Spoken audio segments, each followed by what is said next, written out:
यहाँ पे आप कुछ जो है ड्रग्स देख लें जो इसको ब्लॉक कर देती हैं एंजाइम को। तो वो देखें हमारे पास थायराइड पेरोक्सीडेज जो एंजाइम होता है इसके ब्लॉकर कौन से हैं, इसको कौन सी ड्रग्स होती हैं ब्लॉक करती हैं, इस एंजाइम को इनहिबिट करती हैं। तो वो आप ड्रग देख लें हमारे पास आती है प्रोपाइल प्रोपाइल प्रोपाइल थायरोयूरेसल,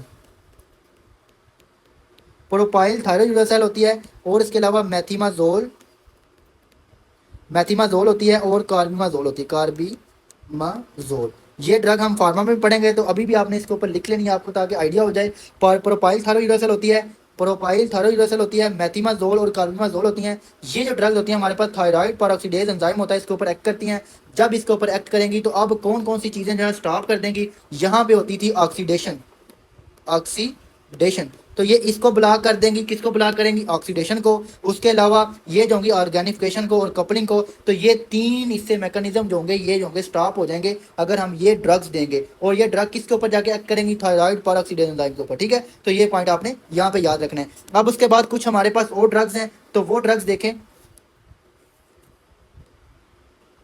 कुछ हमारे पास और ड्रग्स हैं तो वो भी देखें। वो यहाँ पे एक्ट करती हैं हमारे पास जो सोडियम आयोडाइड जो काउंटर ट्रांसपोर्टर होता है, यहाँ पे कुछ ड्रग्स एक्ट करती हैं और इसको यहाँ पे ब्लॉक कर देती हैं इसकी एंट्री को आयोडाइड की। तो वो ड्रग्स देखें वो हैं थायोसाइनेट, थायोसाइनेट, ओके, थायोसाइनेट और परक्लोरेट। और क्या है, परक्लोरेट। थायोसाइनेट और परक्लोरेट दो ड्रग्स हैं। ये जो ड्रग्स होती हैं ये एक्ट करती हैं हमारे पास सोडियम पोटेशियम आयोडाइड के ऊपर और इसके ऊपर एक्ट करती हैं और यहाँ से एंट्री को ब्लॉक कर देती हैं। ठीक है, जब एंट्री को ब्लॉक करेंगी तो फिर क्या होगा, आयोडीन नहीं मिलेगा। जब आयोडीन नहीं होगा तो यहाँ से आगे कोई भी प्रोसेस आगे जो वो सिस्टम आगे जो वो सारा जो हमारे पास प्रोसेस है वो चलेगा नहीं। जब वो चलेगा नहीं तो T3 T4 की प्रोडक्शन कम हो जाएगी। तो हम इन ड्रग को कब देते हैं, हम इन ड्रग को हाइपोथायराइडिज्म में देते हैं, इनको भी हाइपोथायराइडिज्म में देते हैं। ठीक है, जब T3 का T4 का लेवल बॉडी के अंदर ज़्यादा हो जाता है तो फिर हम ये ड्रग्स देते हैं जिससे क्या होता है T3 T4 की प्रोडक्शन होती है वो कम हो जाती है। तो ये पॉइंट आपने यहाँ पे याद रखना है, ये ड्रग्स थी। उसके अलावा कुछ और ड्रग्स देखें, कुछ और ड्रग्स देखें यहाँ पे इस एंजाइम को अगर हम ब्लॉक कर दें, इस एंजाइम को अगर इनहिबिट कर दें, T4 तो हमारे पास है लेकिन ये तो हमारे पास इनएक्टिव फॉर्म है, ये तो एक्टिव नहीं है। तो ये तो इफेक्टिवली जो टिश्यू के ऊपर जाके एक्ट नहीं कर रही। तो एक्ट कौन कर रहा है, एक्ट तो T3 कर रहा है, T3 कर रहा है। ठीक है, तो अगर हम T5 प्राइम डिहाइड्रोजिनेज को इनहिबिट करते हैं तो इसके इनहिबिटर कौन से हैं, तो वो ड्रग्स देख लें हमारे पास। वो ड्रग्स एक आपने वही याद रखनी है, प्रोपाइल थायरोयूरेसल। ये जो ड्रग्स है ये यहाँ पे भी एक्ट करती है 5 प्राइम डिहाइड्रोजिनेज के ऊपर और इस एंजाइम के ऊपर भी एक्ट करती है। ठीक है, थायराइड पेरोक्सीडेज के ऊपर भी एक्ट करती है। तो इससे हमें दो एंजाइम को इनहिबिट कर रही है, ये हमें ड्यूअल इफेक्ट दे रही है। ठीक है, प्रोपाइल थायरोयूरेसल जो है जो होती है पेरिफेरल कन्वर्जन भी नहीं होने दे रही और T3 T4 की प्रोडक्शन भी नहीं होने दे रही। ठीक है, तो ये इसके डबल इफेक्ट हैं। ओके, अब उसके बाद और ड्रग देखें, और ड्रग कौन सी हैं, तो और हमारे पास हैं बीटा ब्लॉकर्स। जो भी सारी बीटा ब्लॉकर्स हैं वो जो ड्रग्स हैं वो इस एंजाइम को आके इनहिबिट कर देती हैं। ठीक है, जिससे T4 से T3 की प्रोडक्शन नहीं होती। उसके अलावा और कौन सी ड्रग्स हैं, तो और ड्रग्स हमारे पास हैं ग्लूकोकॉर्टिकॉइड, ग्लूकोकॉर्टिकॉइड, ग्लूकोकॉर्टिकॉइड्स होती हैं। ये जो तीन ड्रग्स हैं प्रोपाइल थायरोयूरेसल, बीटा ब्लॉकर, ग्लूकोकॉर्टिकॉइड, ये सारी 5 प्राइम डिहाइड्रोजिनेज के ऊपर एक्ट करती हैं और T3 की जो प्रोडक्शन है इसको कम कर देती हैं। ठीक है, इसकी जो कन्वर्जन को T4 से T3 की इसको कम कर देती हैं। तो ये पॉइंट आपने यहाँ पे, ये इनहिबिटर हैं जो हमारे पास जो होती हैं इसके। ठीक है, 5 प्राइम डिहाइड्रोजिनेज के, और ये T3 की प्रोडक्शन को कम कर देते हैं। ठीक है, तो यहाँ पे ये कुछ ड्रग्स थी। अभी हम इनके जो है फंक्शन देखते हैं, जो हमारे पास T3 T4 के जो फंक्शन हैं तो वो क्या हैं। तो सबसे पहले आप यहाँ पे थोड़ी सी इसकी जो है रीडिंग कर लें। तो देखें थायराइड जो प्रोड्यूस करता है T3 को प्रोड्यूस करता है। ओके, उसके बाद T4 को ट्राई आइडोथायरोनिन और थायरोक्सिन को प्रोड्यूस करता है। और ये आयोडीन देखें यहाँ पे क्या है, आयोडीन कंटेनिंग हार्मोन है that control the body metabolic rate. जो ये हमारे पास हार्मोन है बॉडी के मेटाबॉलिक रेट को कंट्रोल करते हैं। अब देखें फॉलिकल ऑफ द थायराइड के जो फॉलिकल्स होते हैं सोर्स कहाँ से होते हैं, ये रिलीज कहाँ से होते हैं, तो ये भी MCQ है, ये इसका रिलीज कहाँ से है, तो ये फॉलिकल ऑफ थायराइड के जो फॉलिकल होते हैं वहाँ से ये रिलीज होते हैं, वहाँ से ये प्रोड्यूस होते हैं। अब उसके बाद देखें पेरीफेरी पे एंजाइम होता है टिश्यू में, जो पेरिफेरल टिश्यू होते हैं थायराइड जहाँ पे जाके थायराइड जो हार्मोन एक्ट करते हैं वहाँ पे एंजाइम होता है। वो कौन सा एंजाइम होता है, 5 प्राइम डिहाइड्रोजिनेज। तो ये एंजाइम जो होता है ये कन्वर्ट कर देता है T4 को T3 के अंदर। ठीक है, पेरिफेरल टिश्यू में। ठीक है, और हमारे पास अब देखें पेरिफेरल कन्वर्जन जो होती है इनहिबिट किससे होती है, तो मैंने आपको बताया था ग्लूकोकॉर्टिकॉइड, ये एक ड्रग होती है, बीटा ब्लॉकर होती है और प्रोपाइल थायरोयूरेसल होती है। ये तीनों जो ड्रग्स होती हैं, ये तीनों जो ड्रग्स होती हैं, ये वाली जो ड्रग्स होती हैं ये ड्रग जाके कहाँ पे एक्ट करती हैं, तो ये मैंने आपको बताया था ये ड्रग्स जाती हैं और यहाँ पे जाके 5 प्राइम डिहाइड्रोजिनेज इस एंजाइम को जाके इनहिबिट कर रही हैं। ठीक है, इस एंजाइम को जाके इनहिबिट कर रही हैं। ओके, तो ये पॉइंट आपने याद रखना है। अब देखें उसके अलावा नेक्स्ट देखें तो यहाँ पे मैंने आपको बताया था 5-deadenase 5-deadenase reverse T3 is a metabolically inactive byproduct of peripheral conversion of T4 and its produce is increased by growth hormone and corticoid।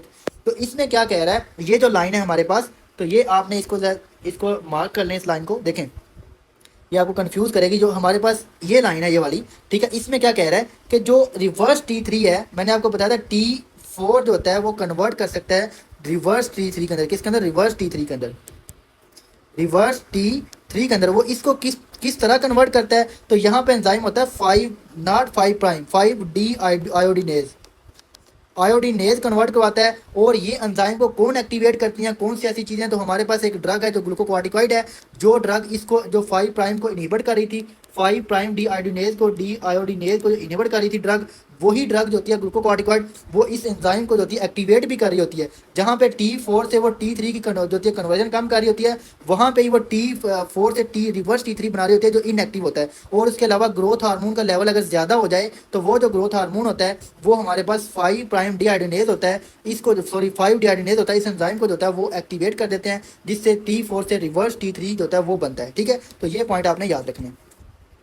उसके बाद देखें फंक्शंस ऑफ थायराइड परऑक्सीडेज होते हैं हमारे पास, इंक्लूड ये पायरोक्सीडेज जो एंजाइम मैंने थायराइड परऑक्सीडेज पढ़ाया था, तो ये ऑक्सीडेशन करवाता है, ऑर्गेनिफिकेशन और आयोडीन की होती है कपलिंग करवाता है। ठीक है, तो कपलिंग जो होती है वो मोनो आयोडोटायरोसिन होता है और डाई आयोडोटायरोसिन की कपलिंग करवाता है, तो जिससे T3 T4 की प्रोडक्शन हो जाती है। ये हमने बात कर चुके हैं। अब उसके बाद देखें इनहिबिटेड बाय, ये जो एंजाइम होता है किससे इनहिबिट करते हैं थायराइड परऑक्सीडेज को, तो मैंने आपको बताया था प्रोपाइल थायरोयूरेसिल, मेथिमाजोल, और एक ड्रग मैंने आपको और बताई थी कार्बिमाजोल। कौन सी? कार्बिमाजोल, ये भी अब लिख लें, कार्बिमाजोल।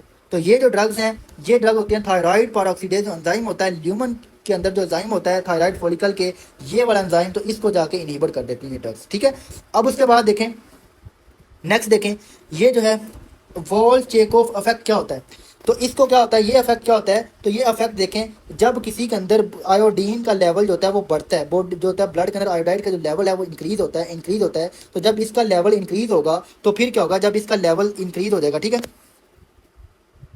तो जब इसका लेवल आयोडाइड का लेवल जो होगा वो इंक्रीज होगा, आयोडीन का हमारे पास बॉडी में जब लेवल इंक्रीज होगा, तो ये जब ब्लड के अंदर ज़्यादा होगा तो यहाँ पे भी ज़्यादा जाएगा, जब ज़्यादा जाएगा तो ल्यूमन में भी ज़्यादा जाएगा, तो इससे क्या होता है प्रोडक्शन ज़्यादा हो सकती है। तो ये जो होता है ना हमारे पास, ये जब आयोडाइड का लेवल हमारे पास बॉडी में ज़्यादा हो जाता है, आयोडीन इधर ज़्यादा आती है, तो ये एंजाइम जो है इनहिबिट हो जाता है। कौन सा एंजाइम? थायराइड परऑक्सीडेज जो एंजाइम होता है ये इनहिबिट हो जाता है। जब इनहिबिट होगा तो फिर क्या होगा, T3 T4 की जो प्रोडक्शन होगी वो कम हो जाती है, T3 T4 की प्रोडक्शन जो होगी कम हो जाती है। तो इसको हम कहते हैं वोल्फ-चेकोव इफेक्ट। जब भी आयोडीन का लेवल है वो ज़्यादा होता है, आयोडीन का एक्सेस होता है, अगर आप ज़्यादा अमाउंट में ले लेंगे, तो ये हमारे पास एक रेगुलेटर है, हमारे पास एक प्रोटेक्टिव मैकेनिज्म है, जिससे क्या होता है, तो ये होता है ना हमारे पास एक्सेस आयोडीन, जब आयोडीन हम लेंगे इनटेक करेंगे, तो फिर क्या होगा, आयोडीन के एक्सेस होने की वजह से फिर बॉडी इसको प्रिवेंट करती है कि T3 T4 का लेवल बॉडी में ज़्यादा ना हो जाए, T4 का लेवल, तो वो किस तरह प्रिवेंट करती है, वो थायराइड परऑक्सीडेज जो एंजाइम होता है उसको इनहिबिट कर देती है। थायराइड परऑक्सीडेज को इसको इनहिबिट करेगी तो अब T3 T4 की जो प्रोडक्शन होगी वो कम हो जाएगी। इसे हम कहते हैं वोल्फ-चेकोव इफेक्ट। ठीक है, वोल्फ-चेकोव इफेक्ट। उसके अलावा एक और इफेक्ट होता है, वो हम जो है वो हम पैथो में पढ़ेंगे, जो है बेस जो बेस्ड फिनोमिना होता है, उसमें क्या होता है, जब हमारे पास जो होता है ना वो ऑटोनोमस जो होते हैं ना उसके, ये थायराइड है, इसको ये भी मैं आपको बता देता हूँ। तो ये थायराइड है, थायराइड जो होता है ना इसके जो होते हैं ना वो उसको आयोडीन की डेफिशिएंसी होती है, और डेफिशिएंसी की वजह से उसके जो होते हैं ना वो जो होते हैं ना वो थायराइड जो फॉलिकल सेल होते हैं वो ऑटोनोमस हुए होते हैं, वो जो होते हैं ना वो रिस्पॉन्सिव नहीं होते, किसके? जो होते हैं थायराइड हमारे पास जो होते हैं ना वो स्टिमुलेटिंग हार्मोन के, ठीक है, वो उसके रिस्पॉन्सिव नहीं होते। ठीक है, तो वो जो होते हैं खुद ब खुद एक्टिवेट होते हैं, उनको आयोडीन की जरूरत होती है, तो आयोडीन डेफिशिएंट एरिया में मोस्टली होता है ये वाला। ठीक है, तो अब ये देखें यहाँ पे आयोडीन की डेफिशिएंसी होती है, जब आयोडीन की डेफिशिएंसी होगी, जैसे ही आयोडीन इसके अंदर आएगी, आयोडीन आएगी, तो ये क्या करेगा, आयोडीन आएगी तो ये जो होगा, अब ये इसको T3 थायराइड स्टिमुलेटिंग हार्मोन की जरूरत ही नहीं है, जो हमारे पास पिट्यूटरी रिलीज कर रहा है, तो ये खुद ब खुद ही क्या होगा, आयोडीन आएगा, आयोडीन आके जो होगा हमारे पास जो होगा वो कपलिंग करवाएगा, और जो ऑक्सीडेशन होगी, ऑर्गेनिफिकेशन कपलिंग होगी, और T3 T4 की प्रोडक्शन जो होगी वो बढ़ जाएगी। और ये कब होता है, अगर किसी को आयोडीन की डेफिशिएंसी पहले से ही चाह रही है, ठीक है, आयोडीन की डेफिशिएंसी चाह रही है, तो उनको एक फिनोमिना होता है जिसे हम कहते हैं जॉब, बॉल पॉइंट को पता नहीं क्या हो गया, देखें यहाँ पे एक मिनट, जॉब बेस्डो फिनोमिना। ठीक है, ठीक है, जॉब बेस्डो फिनोमिना। ओके, अब ये जो जॉब बेस्ड जो फिनोमिना होता है ना, ये आयोडीन की डेफिशिएंसी हो, आयोडीन जैसे ही आता है उसके अंदर थायराइड के अंदर, तो क्या होता है T3 T4 की जो प्रोडक्शन होती है वो ज़्यादा हो जाती है, हाइपरथायराइडिज्म हो जाता है। तो उसको सीवियर होता है ना, वो थायरोटॉक्सिकोसिस हो जाता है, हाइपरथायराइडिज्म के सिम्टम आना शुरू हो जाते हैं, टॉक्सिसिटी हो जाती है, ठीक है। तो इसे हम कहते हैं जॉब बेसिडो फिनोमिना। ओके, अब नेक्स्ट देखें, नेक्स्ट इसके फंक्शन है। तो फंक्शन को आपने किस तरह याद रखना है, हमारे पास पहले तो आपने याद रखना T4 जो होती है ये हमारे पास फंक्शनली एक्टिव होती है, तो ये फंक्शन करवा रही होती है। तो आपने इसको याद रखना है 7B से इसके आपने फंक्शन याद रखने हैं। देखें 7B से, तो फर्स्ट इसका फंक्शन क्या होता है, ये होता है ब्रेन की मेचुरेशन को आता है ड्यूरिंग पेरीनेटल पीरियड। किस पीरियड में? प्रीनेटल, सॉरी, प्रीनेटल जो पीरियड होता है उसमें क्या करवाता है, प्री नेटल पीरियड में जो होता है ब्रेन की मेचुरेशन करवाता है, ब्रेन की जो होता है मेचुरेशन करवाता है। ओके, उसकी जो बेबी होता है उसका जो ब्रेन होता है उसकी मेचुरेशन करवाता है। अब एक और बात यहाँ पे याद रखेंगे, यहाँ कहाँ पे जाके थायराइड होता है एक्ट करता है, तो थायराइड जो सेल्स होते हैं ना, थायराइड जो T3 का होता है वो कहाँ पे जाकर न्यूक्लियस के ऊपर इसके रिसेप्टर होते हैं। इसके रिसेप्टर कहाँ पे होते हैं? साइटोप्लाज्म मेम्ब्रेन के ऊपर नहीं होते, इसके न्यूक्लियस के ऊपर रिसेप्टर होते हैं, वहाँ पे जाके एक्ट करता है, ठीक है। और ये जो होता है हमारे पास, जब इसके ऊपर ये करवाता है प्री जो होता है हमारे पास ब्रेन की मेचुरेशन करवाता है, बून ग्रोथ करवाता है with growth hormone and insulin like growth factor. तो ये इसको कहते हैं साइनर्जेस्टिक इफेक्ट। साइनर्जेस्टिक इफेक्ट से क्या मुराद है कि किसी और के साथ मिल के जो होता है अपना एक्शन परफॉर्म करता है। तो ये जो होता है ग्रोथ हार्मोन की मौजूदगी में, या इंसुलिन लाइक ग्रोथ फैक्टर जो इसका जो होता है प्रोडक्ट होता है हमारे पास, इंसुलिन लाइक ग्रोथ फैक्टर जो लीवर से प्रोड्यूस होता है, इसके साथ मिल के ये होता है बोन की जो होता है, बोन की जो होता है वो ग्रोथ करवाता है, बोन की ग्रोथ करवाता है जो ग्रोथ हार्मोन है। उसके अलावा बीटा एडरेनर्जिक इफेक्ट को इंक्रीज, बीटा एनर्जेटिक इफेक्ट करवाता है, वो किस तरह करवाता है, तो ये होता है हार्ट। देखें यहाँ पे ये है फॉर एग्जांपल हार्ट, ये हमारे पास फॉर एग्जांपल हार्ट है। तो हार्ट के ऊपर जो होता है ना, हार्ट के ऊपर ये होता है बीटा जो रिसेप्टर्स होते हैं ना, बीटा रिसेप्टर्स होते हैं, बीटा 1 जो रिसेप्टर होते हैं, उनको जो होता है उनको ज़्यादा करवा देता है, उनकी अमाउंट को ज़्यादा करवा देता है, इसके ऊपर पुट करवाता है, उनकी अमाउंट को ज़्यादा करवा देता है। जब वो ज़्यादा हो जाएंगे तो अब जब भी इसके ऊपर एपिनेफ्रिन आके एक्ट करेगी हार्ट के ऊपर, देखें हार्ट के ऊपर क्या एक्ट करेगी फिर आके, एपिनेफ्रिन, ठीक है, एपिनेफ्रिन इसके ऊपर आके एक्ट करेगी। जब एपिनेफ्रिन इसके ऊपर आके एक्ट करेगी तो फिर क्या होगा, एपिनेफ्रिन इसके ऊपर आके एक्ट करेगी, पेंसिल का बड़ा इशू हो रहा है। देखें यहाँ पे क्या होगा, एपिनेफ्रिन फिर बीटा रिसेप्टर के ऊपर आके एक्ट करेगी। जब इसके ऊपर आके एक्ट करेगी तो फिर होगा हार्ट की कॉन्ट्रैक्शन होगी, बढ़ जाएगी। जब भी हार्ट की कॉन्ट्रैक्शन बढ़ती है तो देखें कार्डिक आउटपुट का फार्मूला क्या है, तो कार्डिक आउटपुट का मेरा हमारे पास फार्मूला है is equal to heart rate ज़रब स्ट्रोक वॉल्यूम। तो हमने क्या बढ़ा दिया, हार्ट रेट को इंक्रीज कर दिया, बीटा रिसेप्टर को इंक्रीज करवा के उसने क्या कहा, हार्ट की कॉन्ट्रैक्शन को इंक्रीज किया। हार्ट की कॉन्ट्रैक्शन क्या होती है, हार्ट रेट इंक्रीज कर दिया इसने, तो हार्ट रेट हमने इंक्रीज किया कर दिया। जब हार्ट रेट इंक्रीज करेंगे तो स्ट्रोक वॉल्यूम भी बढ़ जाएगा। स्ट्रोक वॉल्यूम क्या होता है कि एक जब हार्ट जो होता है पंप एक बीट के अंदर जो होती है वो कितना जो होता है वो वॉल्यूम जो होता है वो बाहर फेंक रहा है जो ब्लड का, ठीक है, इसे कहते हैं स्ट्रोक वॉल्यूम। तो स्ट्रोक वॉल्यूम भी इंक्रीज होता है जब हार्ट रेट बढ़ती है। तो जब ये बढ़ जाता है तो फिर क्या होता है, कार्डिक आउटपुट भी होती है उसकी होती है वो इंक्रीज हो जाती है, ठीक है। तो अब देखें हमने हार्ट रेट बढ़ाने से उसकी कार्डिक आउटपुट और स्ट्रोक वॉल्यूम जो होता है वो इंक्रीज कर दिया। तो देखें यहाँ पे देखें कार्डिक आउटपुट इंक्रीज हो जाती है, हार्ट रेट और स्ट्रोक वॉल्यूम कॉन्ट्रैक्टिलिटी जो होती है इंक्रीज होने की वजह से। अब उसके अलावा हम इसको किस तरह इफेक्ट को कम कर सकते हैं, T3 T4 का लेवल ज़्यादा हो गया है और थायरोटॉक्सिकोसिस है, वो हार्ट की जो होती है वो टैकीकार्डिया करवा रहा है, ठीक है, सीवियर टैकीकार्डिया करवा रहा है। अगर बहुत ज़्यादा T3 T4 हो गया तो फिर हम उसको बीटा ब्लॉकर देते हैं, जिससे क्या होता है वो उसको रिसेप्टर को ब्लॉक कर देता है, ठीक है। तो ये हमारे पास ड्रग होती है, ये हमारे पास प्रोटेक्टिव ड्रग होती है इसमें, ठीक है। तो ये पॉइंट आपने याद रखना है। उसके अलावा और इसके क्या फंक्शंस होते हैं, तो ये जो होता है ना हमारे पास बेसल मेटाबॉलिक रेट होता है वो इंक्रीज कर देता है। वो किस तरह इंक्रीज करता है, सेल के ऊपर रिसेप्टर्स होते हैं, सेल के ऊपर सोडियम पोटाशियम एटीपेज होते हैं, सोडियम पोटाशियम एटीपेज, सेल के ऊपर ये रिसेप्टर्स होते हैं, सोडियम पोटाशियम एटीपेज होते हैं। तो यहाँ पे क्या होता है, पोटाशियम जो होता है वो इन होता है, पोटाशियम इन होता है और सोडियम जो होता है सेल से बाहर जाता है, सोडियम जो होता है सेल से बाहर जाता है और ये एटीपी यूज़ करता है। ये जो होता है हमारे पास जो एटीपेज होता है, हमारे पास जो ट्रांसपोर्टर होता है एटीपी यूज़ करता है, एटीपी यूज़ करता है, एटीपी यूज़ करता है। अब जब एटीपी यूज़ करेगा तो एटीपी कैसे बनती है, एटीपी ऑक्सीजन यूज़ होता है, ऑक्सीजन की कंजप्शन होती है तो एटीपी की प्रोडक्शन होती है। अब एटीपी की प्रोडक्शन होगी तो एटीपी की प्रोडक्शन ज़्यादा हो जाएगी, प्रोडक्शन होगी, यूज़ हो रही है तो एटीपी को एटीपी चाहिए। तो एटीपी चाहिए कहाँ से चाहिए, ऑक्सीजन चाहिए। ऑक्सीजन से क्या चाहिए, ऑक्सीजन से क्या बन रही है, एटीपी बन रही है। हमारे पास क्या होती है, एरोबिक रेस्पिरेशन जब होती है तो क्या प्रोड्यूस होता है, एटीपी, ठीक है। यहाँ पे देखें जब एरोबिक रेस्पिरेशन होती है तो क्या प्रोड्यूस होता है, एटीपी। अब ये जो एटीपी होता है ये यहाँ पे हमारे पास जो ट्रांसपोर्टर है, जो चैनल है हमारे पास सोडियम पोटेशियम एटीपेज, इसमें यूज हो जाती है। जब इसमें यूज होती है, अब इस बॉडी और सेल को और एटीपी चाहिए, तो एटीपी चाहिए कि चाहने के लिए सेल जो है वो ऑक्सीजन की डिमांड ज़्यादा बढ़ जाए, ऑक्सीजन की डिमांड ज़्यादा होगी सेल को। जब ऑक्सीजन की डिमांड ज़्यादा होगी तो फिर क्या होगा, फिर जो रेस्पिरेटरी रेट होगा वो इंक्रीज हो जाएगा। वो क्या हो जाएगा, वो इंक्रीज हो जाएगा, ठीक है। तो जब भी ऑक्सीजन की डिमांड बढ़ती है तो रेस्पिरेटरी रेट इंक्रीज हो जाता है, और जब भी ऑक्सीजन होती है, एरोबिक रेस्पिरेशन होती है, एटीपी की प्रोडक्शन होती है, जनरेट प्रोड्यूस होता है, तो बॉडी का टेम्परेचर होता है वो इंक्रीज हो जाता है।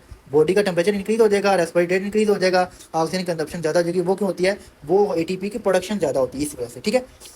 उसके अलावा ये जो होता है ना हमारे पास ग्लाइकोजन होता है, ग्लाइकोजन स्टोर होता है मसल में, जो लिवर में, उनको तोड़ के ग्लूकोज में कन्वर्ट करता है, जिसे हम कहते हैं ग्लाइकोजिनोलाइसिस करवाता है, ब्लड शुगर ग्लाइकोजिनोलाइसिस करवाता है। किस तरह करवाता है, ये ग्लूकोज का लेवल ब्लड के अंदर ज़्यादा करवाता है, वो ग्लाइकोजिनोलाइसिस करवा के ग्लाइकोजन को तोड़ के ग्लूकोज के अंदर कन्वर्ट करवा के, और ग्लाइकोनियोजेंसिस होता है जो नॉन कार्बोहाइड्रेट सोर्सेज होते हैं, नॉन कार्बोहाइड्रेट सोर्सेज,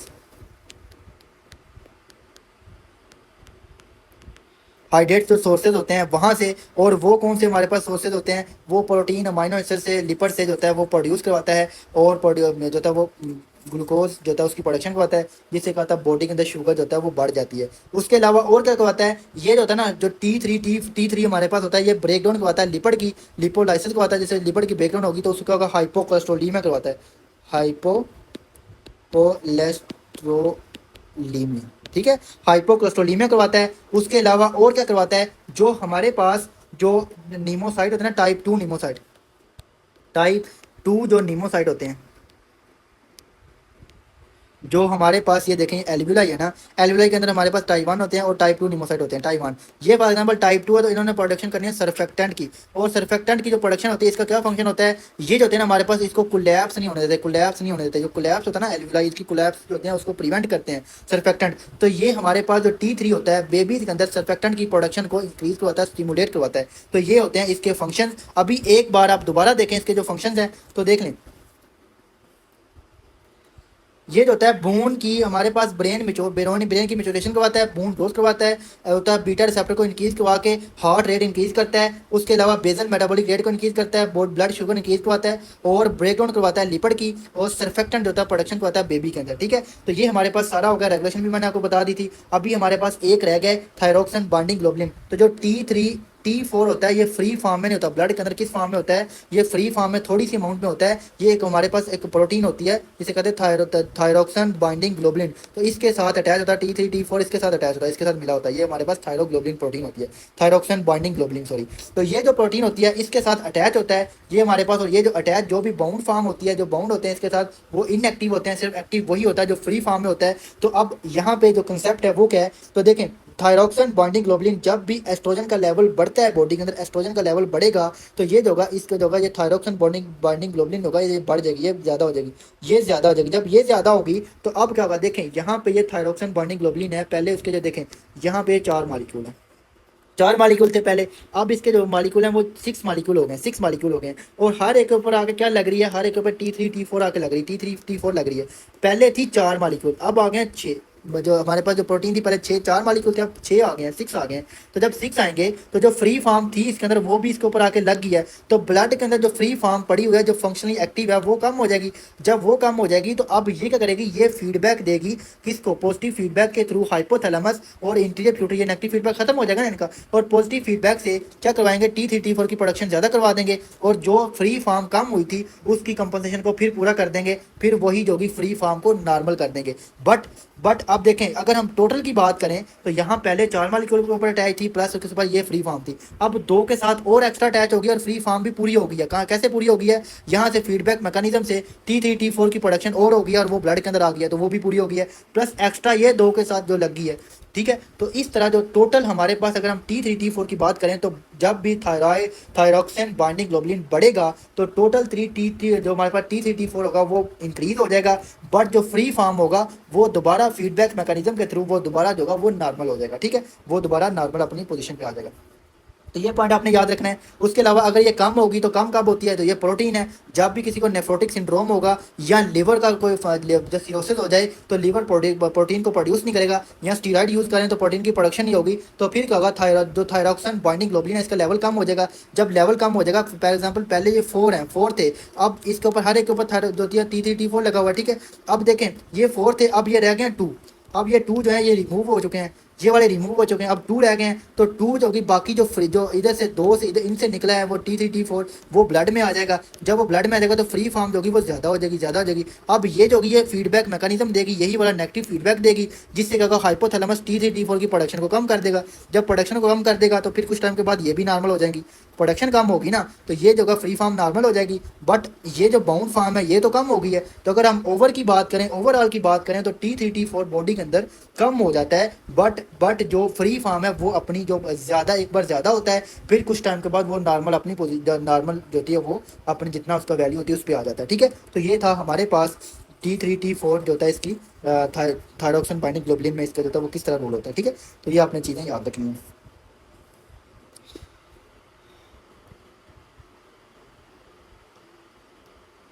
ठीक है। तो ये था हमारे पास थायराइड हार्मोन, इसकी फिजियोलॉजी। अगर आपको वीडियो पसंद आती है तो आप लाजमी जो है वो शेयर लाजमी जो है लाइक और कमेंट लाजमी किया करें, और उसके अलावा आप वीडियो को शेयर भी किया करें। Okay, thank you so much.